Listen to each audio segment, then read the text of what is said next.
Hello, welcome to my channel. ఇవాళ మనం చేసుకోపోయే recipe masala గుడ్డు కూర రెసిపీ అండి. దానికి కావాల్సిన సామాగ్రి 4 గుడ్లు, ఒక మీడియం సైజ్ ఉల్లిగడ్డ, ఒక పెద్ద సైజ్ టమాటో, జీలకర్ర, మెంతులు, ఒక నిమ్మకాయ సైజ్ అంతా చింతపండు, పసుపు, కారం, అల్లం వెల్లిగడ్డ, ఉప్పు, కరివేపాకు, మసాలా ఆకు, ధనియాలు 1 టేబుల్ స్పూన్ అండి, మెంతులు, నువ్వులు 1 టేబుల్ స్పూను, జీలకర్ర 1/2 టేబుల్ స్పూను, పల్లీలు 2 టేబుల్ స్పూను, మనకు కుడుకు వచ్చేసి కొబ్బరి కుడుకు వచ్చేసి అంత 1 ఇంచ్ అంత అండి.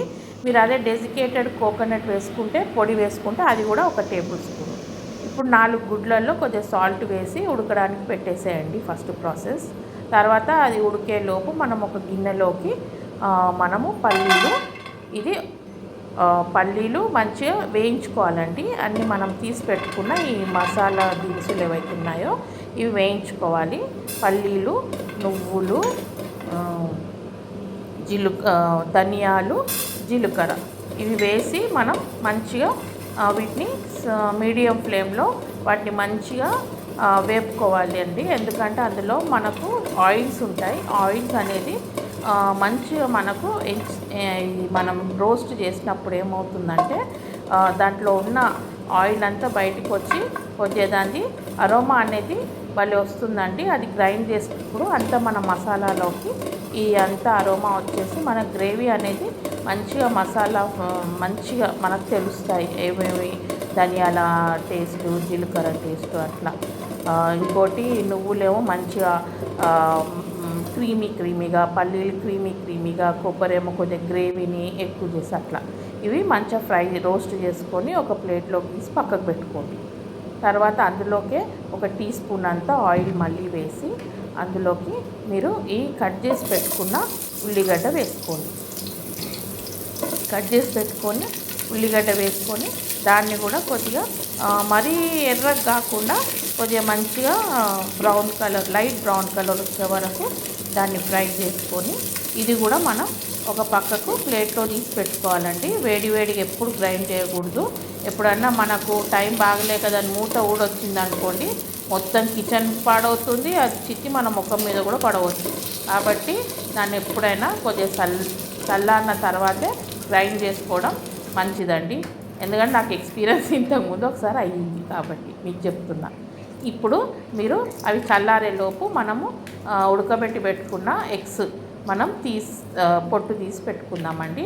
చూడండి, నేను సాల్ట్ వేసి ఉడకబెట్టినందుకు అవి ఎంత ఈజీగా, ఎంత మంచిగా, హ్యాసిల్ ఫ్రీగా దాని స్కిన్ కూడా వచ్చేసింది అనమాట. అట్లా మీరు అన్ని ఎగ్స్ది స్కిన్ తీసి పక్కకు పెట్టుకోండి. అంత లోపల మీరు ఇవి ఫ్రై చేసుకున్న ఈ రోస్టెడ్ చేసుకున్న మసాలా ఇంకానేమో ఈ ఆనియన్ చల్లారిపోతుంది. ఈ రూమ్ టెంపరేచర్కి వచ్చిన మసాలా మీరు ఏం చేయండి, గ్రైండర్లో వేసి కొద్దిగా ఫస్ట్ బరకగా గ్రైండ్ చేసుకోండి. ఈ మసాలా దినుసులు అనేది మిక్సర్ జార్లోకి తీసుకొని బరకగా గ్రైండ్ చేసుకొని తర్వాత అందులోకి మీరు మనం ఫ్రై చేసి పెట్టుకున్న ఉల్లిగడ్డ ఉంది కదా అది కూడా అందులోకి వేసి ఫ్రై చేయాలి.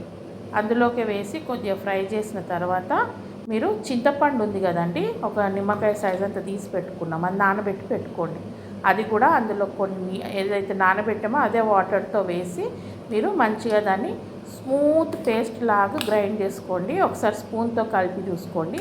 మధ్యలో ఏమన్నా ముక్కలు చెక్కలు కనిపిస్తే మళ్ళీ ఒకసారి గ్రైండ్ చేసుకొని ఫైన్ పేస్ట్ లాగా మీరు మంచిగా గ్రైండ్ చేసి దాన్ని పెట్టుకోండి. పెట్టుకున్న తర్వాత మళ్ళీ మీరు బాండిల్లో పొయ్యి మీద గిన్నె పెట్టి గిన్నెలో నూనె పోయండి. నూనె ఒక గంటెడు నూనె పోసి అందులోకి మీరు ఈ ఉన్నాయి కదండి మన ఎగ్స్ మనం బాయిల్ చేసి పెట్టుకున్నాం వాటిని కొద్దిగా కాట్లు పెట్టుకొని మనము గ్రేవీలో వేసుకున్నప్పుడు ఏంటంటే మసాలా లోపల దాకా వెళ్ళి మనకు ఎగ్స్ టేస్ట్ అనేది మంచిగా అనిపిస్తుంది. తప్పగా లేకుండా కొద్దిగా మసాలా వెళ్ళి టేస్టీగా అవుతుంది.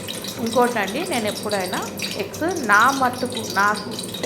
నాకు ఇష్టమైనది ఏంటంటే ఎక్కువ దాన్ని రెడ్గా చేయనండి. ఎందుకంటే నాకేంటో అవుటర్ లేయర్ అంతా ఎక్కువ రెడ్గా అయిపోతే నాకు అదేంటో ప్లాస్టిక్ కవర్ తినేటప్పుడు ప్లాస్టిక్ కవర్ని తిన్న ఫీలింగ్ వస్తుంది. అందుకే నేను అట్లా చేయకుండా జస్ట్ స్లైట్గా దాన్ని గోల్డెన్ బ్రౌన్ లాగా వచ్చేలాగా చూసుకుంటా అంతే. మరి ఎక్కువ చేసామంటే ఎర్రగా అదేంటో మనం ఇట్లా తినేటప్పుడు కూడా ఆ పైన లేయర్ అట్లా అని లోపల గుల్లలాగా ఉండి పైన ఒక లేయర్ ప్లాస్టిక్ లేయర్ లాగా అనిపిస్తుంది నాకు. అందుకని నేను మరీ ఎర్రగా అట్లా ఫ్రై చేయను, కానీ ఇది చూడండి ఈ కలర్ వచ్చినాక తీసేసి పెట్టేసుకుంటా. ఇది కూడా ఎందుకంటే మనం గ్రేవీలో వేసినప్పుడు ఇలా ఫ్రై చేసి పెట్టుకుంటే మనకు గుడ్డు విరగకుండా గ్రేవీని పట్టుకొని ఉంటుందండి. అందుకే నేను ఇలా ఫ్రై చేస్తాను. తర్వాత ఇలా ఫ్రై చేసిన దాంట్లోకి తీసి పక్కకు పెట్టేసుకొని అదే నూనెలోకి మనం జీలకర్ర 1 టీ స్పూన్, మెంతులు ఒక 1/2 టీ స్పూన్ వేసి అవి కొద్దిగా చిటపటలాడాక అందులోకి మీరు 2 మసాలా ఆకు వేయండి.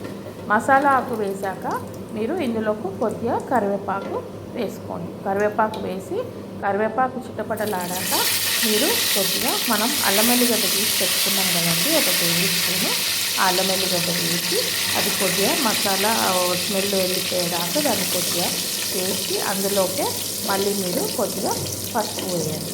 పసుపు వేసి పసుపు ఇక్కడ నేను తీసుకున్నది 1/2 టీ స్పూన్ అండి, వాటర్ 1/2 టీ స్పూన్ తీసుకున్నా.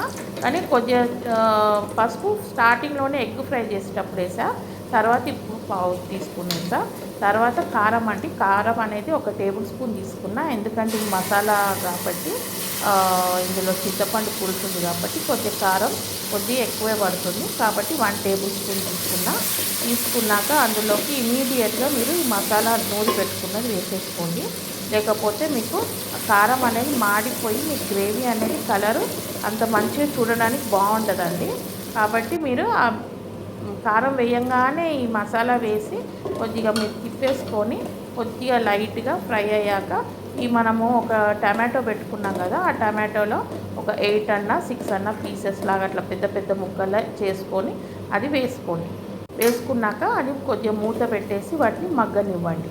మూత పెట్టి మూత మీద కొన్ని నీళ్లు పోసుకున్నారంటే అందులోనే వచ్చే ఆవిరికి అది మంచిగా అడగట్టకుండా నీళ్ళు అవసరం పడకుండా అందులోనే మంచిగా కుక్ అయిపోతుందండి. చూసారా, కొద్దిగా కూడా అడగంటలేదు, ప్లస్ కుకింగ్ అయ్యి మళ్ళీ ఆయిల్ కూడా పైకి వచ్చింది. అలా ఉంటుందండి. ఎందుకంటే ఆవిరి పైన ప్లేట్కి తగిలి అవే మళ్ళీ వాటర్ డ్రాప్లెట్స్ అయ్యి అదే మసాలాలకు పడతాయి కాబట్టి ఆ వాటర్లోనే మంచిగా కుక్ అయిపోతాయి. తర్వాత ఇప్పుడు చూడండి టమాటో కూడా కుక్ అయిపోయింది. అందులోకి మనకు సాల్ట్ టేస్ట్ మనము వేసుకోవాలి.